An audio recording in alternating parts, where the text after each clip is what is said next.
아버지, 더 이상은 안 되겠어요. 요양원을 알아봤는데 시설도 좋고 간호사 선생님들도 친절하대요. 싫다고 했잖니? 내가 아직 멀쩡한데 무슨? 멀쩡하시다고요? 아버지 혼자 화장실도 못 가시면서 매일 라면만 드시고 이러다 몸 상하시면 어쩌려고요? 그래도 내 집에서 아버님, 저희가 매일 이렇게 들르는 것도 너무 힘들어요. 와이프도 직장 다니는데 저녁마다 혼자 애들을 봐야 하고. 난 요양원에 가면 안 돼. 거기 가면 끝이야. 아버지, 이제는 고집 좀 그만 부리시고 현실적으로 생각하세요. 요양원 말고 다른 방법이 없잖아요. 김종수 씨는 혼자 울음을 삼키며 창밖을 바라봅니다. 몇 주 전 빙판길에서 넘어져 고관절 골절을 입었던 순간이 떠올랐습니다. 병원 치료를 받았지만 회복은 더디고 이제는 화장실에 가는 일조차 스스로 해결할 수 없는 처지가 되었습니다. 자녀들은 매일 도움을 주러 오지만 그들의 지친 얼굴을 볼 때마다 그는 더욱 초라해졌습니다. 내가 이렇게 무력한 사람이 되어버렸구나. 그는 자녀들에게 짐이 되었다는 죄책감에 스스로를 책망했습니다. 노년이 되면 이런 상황에 처하는 분들이 많습니다. 병약해지고 생활의 주도권을 잃으면 요양원이라는 선택지가 떠오릅니다. 하지만 그곳이 모든 이에게 정답은 아닙니다. 익숙하지 않은 환경, 통제된 일정, 자율성의 상실은 마음을 더 병들게 할 수 있습니다. 오늘 영상에서는 노년의 무력감을 극복하고 김종수 씨와 같은 상황에서도 삶의 존엄과 자립을 지킬 수 있는 현실적인 방법들을 함께 알아보겠습니다. 영상을 보시기 전에 구독과 좋아요, 알림 설정으로 저희 진호행 채널과 함께 해주세요. 노년에도 스스로 삶을 설계할 수 있는 길을 찾도록 도와드리겠습니다. 첫 번째는 자신의 삶을 끝까지 책임지겠다는 결단입니다. 이정호 할아버지는 70세 생일을 맞은 뒤 자신의 몸이 예전 같지 않다는 것을 느끼기 시작했습니다. 요즘 건강관리를 소홀히 한 탓에 혈압이 오르고 체력이 급격히 약해졌습니다. 결국 허리 통증으로 병원을 자주 찾게 되었고 자녀들은 걱정 끝에 요양원 입소를 권유했습니다. 아버지, 요양원에 가시면 간호사 선생님들이 돌봐주셔서 더 편하실 거예요. 큰딸의 말에 이정호 할아버지는 고개를 저으며 단호히 말했습니다. 내가 아직 많이 아픈 것도 아닌데 왜 내 집을 떠나야 하냐? 내 삶은 내가 알아서 할 거니 신경 꺼라. 아버지, 혼자 계시면서 앞으로 계속 힘들어질 텐데 몸이 더 나빠지시면 우리도 감당 못해요. 자녀들의 걱정이 이어졌지만 이정호 할아버지의 결심은 흔들리지 않았습니다. 그는 요양원의 규칙적인 생활이 자신의 자유를 제한할 거라 확신했습니다. 내가 하고 싶은 대로 살고 싶다. 누가 내 하루를 정해주는 게 아니라 내 삶은 내가 정해야지. 그는 자녀들에게 부담을 주고 싶지 않았지만 동시에 자신의 존엄성과 자율성을 포기할 수 없었습니다. 그는 스스로의 결정을 실현하기 위해 생활 방식을 완전히 바꾸었습니다. 매일 아침마다 동네 공원을 천천히 걸으며 맑은 공기를 들이마셨고 가볍게 앉았다 일어나는 동작으로 하체 근력을 키우는 운동을 꾸준히 실천했습니다. 이 작은 움직임을 시작으로 그는 체력을 유지하며 일상의 활력을 되찾기 위해 노력했습니다. 식생활에도 변화가 있었습니다. 그는 텃밭을 가꾸며 신선한 채소를 직접 재배하고 이를 이용해 균형 잡힌 식사를 준비했습니다. 처음에는 익숙하지 않았지만 점차 요리 실력도 늘고 식사 준비가 삶의 즐거움이 되었습니다. 이 밭에서 난 채소로 요리할 때마다 내가 스스로를 책임지고 있다는 게 느껴진다. 그는 자신의 생활을 더욱 체계적으로 관리하기 위해 월간 계획표를 만들었습니다. 병원 방문, 동네 친구들과의 만남, 그리고 건강검진을 주기적으로 계획하며 스스로를 돌보는 데 집중했습니다. 이런 변화는 그의 건강뿐 아니라 정신적인 안정감까지 가져다 주었습니다. 이정호 어르신의 선택은 단순한 요양원 거부를 넘어 자신의 삶을 끝까지 책임지고 주체적으로 살아가겠다는 선언이었습니다. 자녀들에게 짐이 되지 않으면서도 스스로의 존엄과 자립심을 지킨 그의 모습은 다른 이들에게도 큰 영감을 주었습니다. 나이가 들어도 내 삶을 내가 책임진다는 걸 보여주고 싶었다. 누구나 자신의 삶을 설계하고 지킬 수 있는 힘이 있습니다. 그 방법은 바로 스스로 선택하고 실천하는 데서 시작됩니다.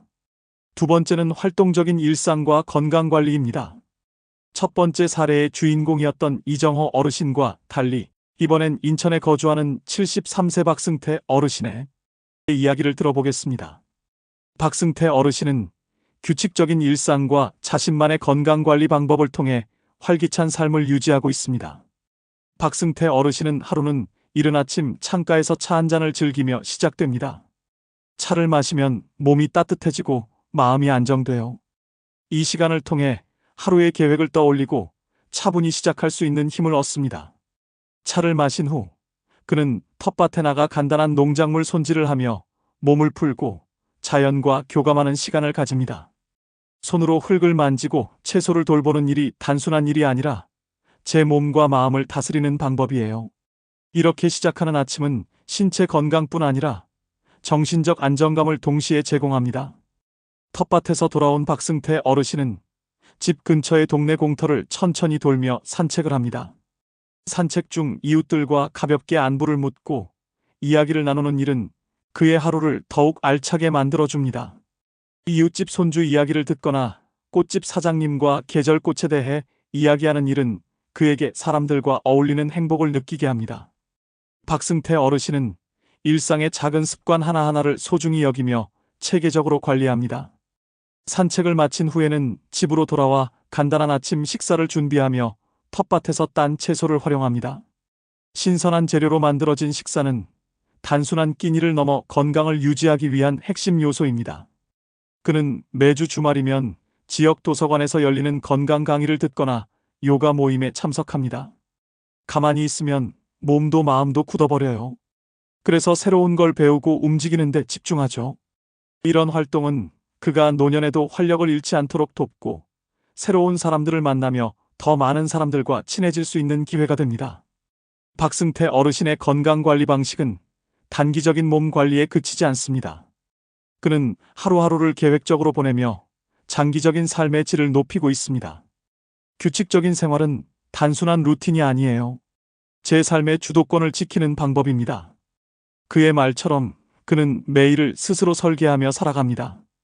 박승태 어르신의 이야기는 나이가 들어도 활동적이고 규칙적인 일상이 건강과 삶의 질을 유지하는데 얼마나 중요한지를 보여줍니다. 그의 생활 방식은 노년을 준비하는 많은 이들에게 영감을 줍니다. 건강은 스스로 지키는 겁니다. 작은 것부터 시작하세요. 박승태 어르신이 자연과 교감하며 하루를 채운다면 진철호 어르신은 철저한 계획과 운동으로 건강을 유지합니다. 그럼 진철호 어르신의 이야기를 들어보겠습니다. 여주에 사는 진철호 어르신의 하루는 정확한 시간 계획으로 움직입니다. 매일 아침 5시 30분이면 눈이 떠져요. 40년 넘게 운수업에 종사하다 보니 이른 기상이 몸에 배었죠. 첫 번째로 하는 일은 창문을 활짝 여는 겁니다. 맑은 공기로 집안 전체를 환기시키죠. 맑은 공기를 마시며 15분간 체조를 하죠. 관절 운동부터 시작해서 근력 운동까지 하나씩 차근차근 합니다. 운동기구는 간단합니다. 1kg 아령과 탄력 밴드가 전부입니다. 진철호 할아버지는 작은 수첩에 매일의 운동 기록을 남깁니다. 아침 6시부터 시작하는 운동은 3단계예요. 첫 단계는 관절 풀기입니다. 목부터 발끝까지 관절마다 천천히 돌려주죠. 두 번째는 1kg 아령으로 하는 근력 운동입니다.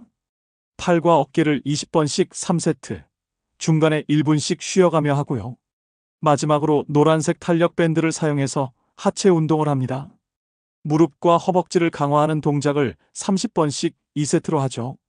운동을 마치면 7시 정각, 운동 후에는 따뜻한 물 한 잔으로 시작하는 규칙적인 식사가 이어집니다. 의사 선생님이 그러더군요. 새벽 공복에 찬 물을 마시면 위가 약해진대요. 그래서 항상 따뜻한 물을 마십니다. 20분 정도 지난 후에 아침 식사를 하고요. 위장이 튼튼해야 건강하게 오래 산다고. 매일 같은 시간에 밥을 먹으니까 소화도 잘 되고 컨디션도 좋아졌어요. 방에는 작은 만보기가 있습니다. 실내에서도 수시로 걸어 하루 5,000보를 채우는 게 목표입니다. 복도를 왔다 갔다 하면서 걸음수를 채워요. 허리를 곧게 펴고 바른 자세로 걷는 게 중요하죠. TV에서 봤는데 그냥 걷는 것보다 바른 자세로 걷기가 근력 운동에도 도움이 된대요. 보건복지부가 발표한 자료에 따르면 규칙적인 운동을 하는 노인은 그렇지 않은 노인보다 낙상 위험이 65% 낮고 우울증 발병률도 45% 감소한다고 합니다. 처음 수술하고 나서는 화장실 가는 것도 힘들었어요. 무릎은 아프고 허리는 굽고. 하지만 하루하루 조금씩 운동하다 보니 지금은 아침 운동이 습관이 됐습니다. 요양원에 있는 친구들은 몸이 점점 약해진다고 하는데 저는 오히려 더 건강해진 것 같아요. 박승태 어르신처럼 자연과 교감하며 하루를 시작하거나 진철호 어르신처럼 체계적인 운동으로 건강을 유지하는 일상. 두 분의 이야기는 노년에도 삶의 주도권을 유지할 수 있다는 강력한 메시지를 전합니다. 지금 보고 계신 영상이 유익하시다면 좋아요와 구독으로 진호행 채널과 함께 해주세요. 세 번째는 식생활의 자립입니다. 대구에 거주하는 74세 송재호 어르신은 요양원에서 식사를 하던 시절을 떠올리며 말합니다. 밥이 나오는 시간도 메뉴도 내가 고를 수 없었어요. 그땐 내 삶이 내 것이 아니라는 기분이었죠. 마치 누군가에게 맡겨진 삶을 사는 것 같았습니다. 하지만 지금은 완전히 다릅니다. 송 할아버지는 자신만의 식생활을 설계하며 삶의 활력을 되찾았습니다. 음식의 시간도 내가 결정할 수 있다는 게 이렇게 중요한 줄 몰랐어요. 이게 바로 내가 내 삶을 결정하는 중요한 시작이죠. 요리를 할 때 특별한 레시피는 필요 없습니다. 텃밭에서 갓 따온 채소와 시장에서 구입한 신선한 재료로 매번 새로운 요리를 시도합니다. 이건 내 식탁이니까 남 눈치 볼 필요 없고 내 입맛대로 실험할 수 있어요. 어제는 텃밭에서 딴 고추로 매운 나물볶음을 만들었는데 정말 맛있더군요. 그는 식사를 단순히 끼니를 때우는 행위로 보지 않습니다. 요리는 제 창작 활동이에요. 내가 만든 음식을 먹으면 스스로를 더 아껴주는 느낌이 들어요. 그런 기분이 하루를 더 특별하게 만들어줍니다. 경제적인 측면에서도 창의적인 방식을 활용합니다. 요즘 과일값이 비싸잖아요. 근처 농장에서 팔고 남은 못난이 과일을 싸게 가져옵니다. 맛은 똑같은데 가격이 절반이에요. 그는 한 달 식비를 50만 원으로 유지하며 요양원 식비의 3분의 1로 더 풍성하고 건강한 식사를 준비합니다. 이웃과의 교류도 빼놓을 수 없습니다. 텃밭에서 딴 채소를 이웃들에게 나눠주면 그분들이 담근 된장이나 김치를 주시곤 해요. 어느 날 이웃 아주머니가 주신 된장으로 찌개를 끓여 먹었는데 한 그릇을 떠먹으며 혼자 사는 게 외롭지 않다고 느꼈습니다. 이런 나눔은 경제적으로도 도움이 되고 마음도 한결 풍요로워집니다. 반찬은 주말에 한 번에 만들어 냉동 보관하며 효율적인 식생활을 유지하고 있습니다. 마트 반찬은 짜고 기름져서 제 몸에 안 맞아요. 큰딸이 영양사인데 현미밥과 된장찌개, 제철 나물을 추천하더군요. 간을 제 입맛대로 맞추니까 건강도 더 좋아졌습니다. 건강보험공단의 자료에 따르면 균형 잡힌 식사를 하는 노인은 영양결핍으로 인한 입원율이 72% 낮습니다. 이는 송 할아버지의 사례가 건강 유지에 얼마나 중요한지를 보여줍니다. 요양원 식비가 한 달에 150만 원이라던데 그 돈이면 저는 3개월을 건강하게 먹을 수 있어요. 요양원에서는 정해진 시간에 식사가 나오는데 배가 고프지 않아도 먹어야 했습니다. 만약 안 먹으면 그 다음 끼니까지 기다려야 하니 억지로라도 먹게 됩니다. 그런 날엔 소화도 잘 안 되고 불편했어요. 또 배가 고파 간식을 먹고 싶을 때도 문제였어요. 요양원 규칙상 간식을 마음대로 먹을 수 없었거든요. 주어진 시간이 아닌데 뭘 먹기만 하면 간호사 선생님이 제지하셨죠. 어른이 되어나 먹는 것조차 내 마음대로 못한다는 게 너무 답답했어요. 식사 메뉴도 제가 선택할 수 없었습니다. 반찬이 마음에 들지 않아도 그냥 먹어야 했죠. 하루는 짜고 기름진 반찬이 계속 나오길래 밥을 남겼더니 간호사님이 어르신, 반찬 투정하지 마세요. 다 드셔야 건강해지십니다. 라고 하더군요. 그 말을 듣는데 제가 어린아이가 된 기분이 들어서 속상했습니다. 그때 문득 내가 내 식사를 결정하지 못한다는 사실이 얼마나 답답한 건지 깨달았죠. 요양원에서는 늘 배가 더부룩했는데 지금은 제가 고른 신선한 재료로 만든 음식을 먹으니 소화가 잘 되고 피부도 한결 좋아졌어요. 그는 말합니다. 먹고 사는 문제는 가장 기본적인 거잖아요. 이걸 스스로 해결하면 나머지 삶도 내 손으로 바꿀 수 있는 힘이 생깁니다. 송재호 할아버지의 이야기는 스스로의 삶을 설계하고 주도적으로 살아가는 방법을 잘 보여줍니다. 네 번째는 디지털 시대의 적응입니다. 인천 계양구에 사는 75세 이상준 어르신은 디지털 기기로 새로운 삶을 만들어가고 있습니다. 디지털 시니어라는 별명으로 더 유명한 이상준 할아버지는 유튜브에서 건강한 시니어 채널을 운영하고 있습니다. 무작정 요양원으로 보내려 했던 자녀들의 마음을 돌린 건 스마트폰이었어요. 처음엔 전화만 했죠. 손가락이 굵어서 자판 누르는 것도 힘들었습니다. 그런데 손녀가 알려준 유튜브를 보고 세상이 달라졌어요. 이상준 어르신은 유튜브 채널은 13만 구독자를 보유하고 있습니다. 매일 아침 올리는 시니어 건강 운동 영상은 평균 조회수 5만 회를 기록합니다. 거울 보면서 하면 자세가 맞는지 모르잖아요. 저도 처음엔 허리 디스크 때문에 운동이 힘들었어요. 그래서 우리 나이대에 맞는 운동 영상을 직접 만들기 시작했죠. 관절이 약한 분들을 위한 스트레칭, 허리 디스크가 있는 분들을 위한 근력 운동, 천천히 쉽게 설명하면서 촬영합니다. 시청자들의 반응은 뜨겁습니다. 댓글을 보면 할아버지 영상 보고 허리 통증이 나았다. 매일 아침이 기다려진다는 분들이 많아요. 특히 혼자 사시는 어르신들이 많이 보시는데 운동하면서 외로움도 달래신다고 하시더라고요. 모바일 장보기도 직접 합니다. 배달앱으로 장도 보고 음식도 시켜 먹어요. 새벽 배송으로 신선한 채소랑 과일도 사고요. 직접 마트 가는 것보다 편하고 가격 비교도 쉬워요. 손주들과는 카카오톡으로 매일 연락합니다. 아침에 일어나서 잘 잤냐고 물어보고 저녁엔 영상통화도 해요. 손주들이 학교에서 있었던 일도 얘기해주고 그림도 그려서 보내줘요. 멀리 있어도 매일 보니까 외롭지 않아요. 또한 그는 동사무소 스마트폰 교실에서 배운 지식을 다른 어르신들에게 전파하며 지역사회와의 연결도 강화하고 있습니다. 내가 배운 걸 주변 분들에게 알려주니까 다들 너무 고마워하세요. 스마트폰은 혼자만 잘 쓰는 게 아니라 함께 나눌 때 더 가치가 있죠. 은행 업무도 모바일로 해결합니다. 은행에 가는 게 힘들었는데 이제는 스마트폰으로 공과금도 내고 송금도 해요. 통장 잔액도 실시간으로 확인하고 자동이체도 설정했어요. 동사무소 스마트폰 교실에서 배웠는데 이제는 다른 어르신들한테 제가 알려드리죠. 통계청 자료에 따르면 디지털 기기를 활용하는 노인의 우울증 발생률은 그렇지 않은 이들보다 절반 수준이라고 합니다. 상준 어르신은 말합니다. 스마트폰 덕분에 요양원에 가지 않아도 매일이 즐겁습니다. 병원 예약, 약 먹는 시간 알림, 유튜브로 요리와 운동 배우기까지.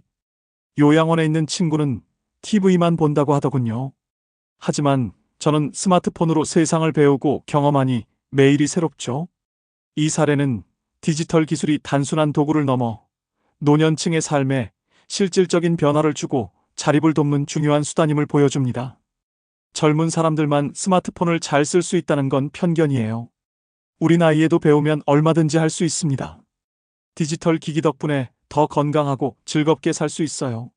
이 사례는 디지털 기술이 노년층의 자립을 돕는 중요한 수단임을 보여주며 나이와 상관없이 누구나 새로운 기술을 통해 삶을 풍요롭게 바꿀 수 있다는 가능성을 알려줍니다. 다섯 번째는 사회적 활동과 봉사 참여입니다. 부산 해운대에 사는 72세 최병철 어르신은 매주 화요일부터 금요일까지 초등학교 앞에서 교통봉사를 하고 있습니다. 아침 8시면 노란 옷을 입고 나와요. 학교 앞 횡단보도에서 아이들이 안전하게 길을 건너도록 돕죠. 아이들이 안녕하세요, 할아버지 하며 인사할 때면 하루가 즐거워져요. 요즘은 제 이름도 다 외웠더라고요. 20년 넘게 한 직장에서 근무하다 퇴직한 최병철 어르신은 봉사를 통해 새로운 삶의 활력을 찾았습니다.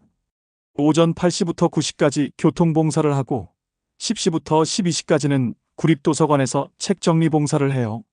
목요일 오후엔 복지관에서 독거노인 도시락 배달도 합니다.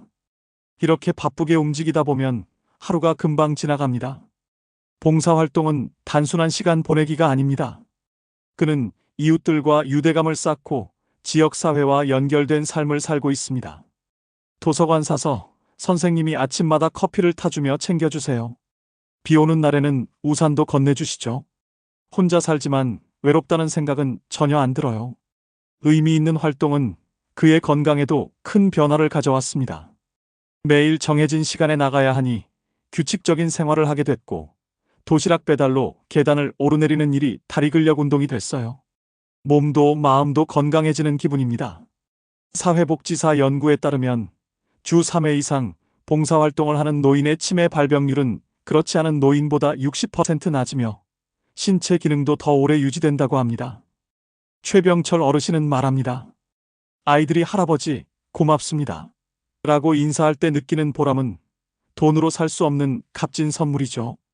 요양원에서 TV만 보며 무료하게 지내는 친구들보다 제가 훨씬 행복하게 살고 있다는 걸 느낍니다. 서울 도봉구에 사는 76세 김찬영 어르신도 사회적 활동을 통해 활기찬 노년을 보내고 있습니다. 매주 금요일 지역 주민들과 함께 동네 청소를 하며 보람을 느끼는 그는 말합니다. 골목을 깨끗하게 만들고 나면 제 작은 노력이 동네를 바꾼다는 생각에 뿌듯함이 밀려옵니다. 아이들이 깨끗한 길을 걷는 모습을 보면 내 노력이 헛되지 않았다는 걸 실감하죠. 그는 청소를 하며 자연스럽게 이웃들과 대화를 나누고 관계를 맺습니다. 청소를 마친 후 골목 끝에서 이웃과 따뜻한 차 한 잔을 나누며 이야기를 나눌 때 동네의 일원이라는 소속감을 느낍니다. 이런 순간이 저를 지탱해주는 힘이 됩니다. 김찬영 어르신은 봉사활동을 통해 세대 간의 유대를 강화하고 있습니다. 젊은 부모님들이 아이들을 보살펴 주셔서 고맙다고 할 때면 세대 차이가 아니라 함께 소통하며 어우러질 수 있다는 걸 느껴요. 이런 관계가 제 삶을 더 풍요롭게 만들어줍니다. 봉사활동은 그의 삶에 실질적인 도움도 되고 있습니다. 스마트폰 강의를 열어 강사비를 받습니다. 그 돈으로 생활비를 충당하니 자립에도 큰 도움이 되죠.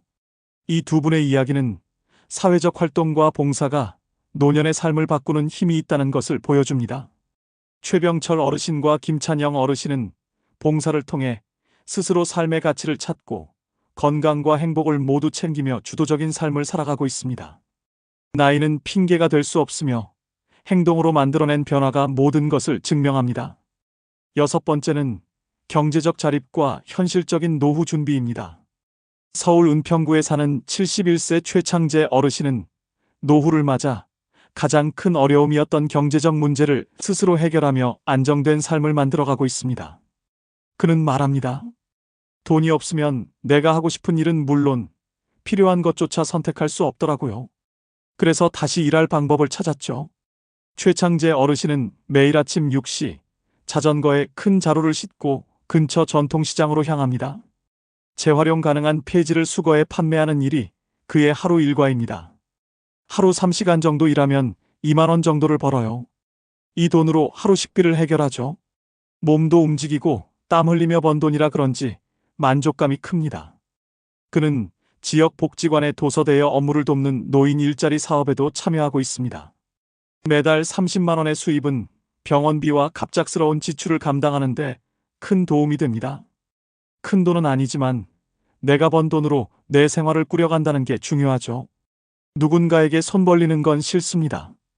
경제적 자립을 위해 그는 지출을 꼼꼼히 관리하는 습관도 들였습니다. 필요 없는 유료 TV 채널을 해지하고 전기와 수도 사용량도 줄였어요. 음식은 장을 봐서 직접 만들어 먹습니다. 그렇게 매달 생활비를 70만 원 안팎으로 유지하고 있어요. 더불어 그는 작은 자산 관리도 시작했습니다. 매달 10만 원씩 적금을 넣고 있어요. 언젠가 큰 병원비가 필요할 때를 대비하거나 자녀들에게 부담을 주지 않기 위해서죠. 통계청 자료에 따르면 노후 준비가 부족한 노인은 경제적 어려움뿐만 아니라 심리적 불안과 스트레스도 겪는 경우가 많습니다. 하지만 최창재 할아버지처럼 소소한 수익 활동과 절약으로 자립을 실현한 사례는 안정된 노후를 만드는 모범 사례가 됩니다. 그는 말합니다. 돈이 많을 필요는 없어요. 내가 필요한 순간 사용할 수 있는 돈이 있다는 것만으로도 삶이 훨씬 안정됩니다. 나이가 들수록 스스로 벌고 관리하는 게 더 중요해요. 그래야 내 삶의 주인으로 살 수 있죠. 최창재 어르신의 이야기는 경제적 자립과 현실적인 준비가 나이와 상관없이 삶의 질을 높이는 핵심임을 보여줍니다. 그는 우리에게 말합니다. 작은 것부터 시작하세요. 나이가 들었다고 포기하지 않으면 얼마든지 내 삶을 내가 설계할 수 있습니다. 7번째는 삶의 가치와 의미 있는 노후입니다. 서울 서대문구에 사는 74세 한상우님은 다양한 모임에 참여하며 활기찬 하루하루를 보내고 있습니다. 아침 9시엔 복지관 바둑 동호회에서 실력자들과 한판 두고, 점심 먹고 2시엔 합창단 연습을 해요. 저녁엔 탁구 동호회에서 땀 흘리고, 하루가 어떻게 가는지 몰라요. 한상우님은 특히 합창단 활동에 큰 자부심을 느낍니다. 처음엔 아내가 억지로 끌고 왔어요. 노래라곤 목욕탕에서만 불러본 사람인데 이제는 구청 행사에도 초대받아 공연하러 다닙니다. 지난달엔 KBS 실버 합창대회에도 나갔답니다. 바둑 동호회에서는 생각하는 즐거움을 찾았습니다. 바둑 두면서 머리를 많이 써요. 박사 출신도 계시고 의사 선생님도 계셔서 대국 후 세상 이야기도 나누고 서로에게 배우는 점도 많아요. 탁구는 건강을 위해 시작했습니다. 처음엔 허리가 아파서 시작했는데 이제는 동호회에서 제일 잘 친다고 합니다. 젊은 사람들도 제 서브는 못 받는다니까요. 허리 통증도 사라졌어요. 요양원? 그런데 갈 시간 없어요.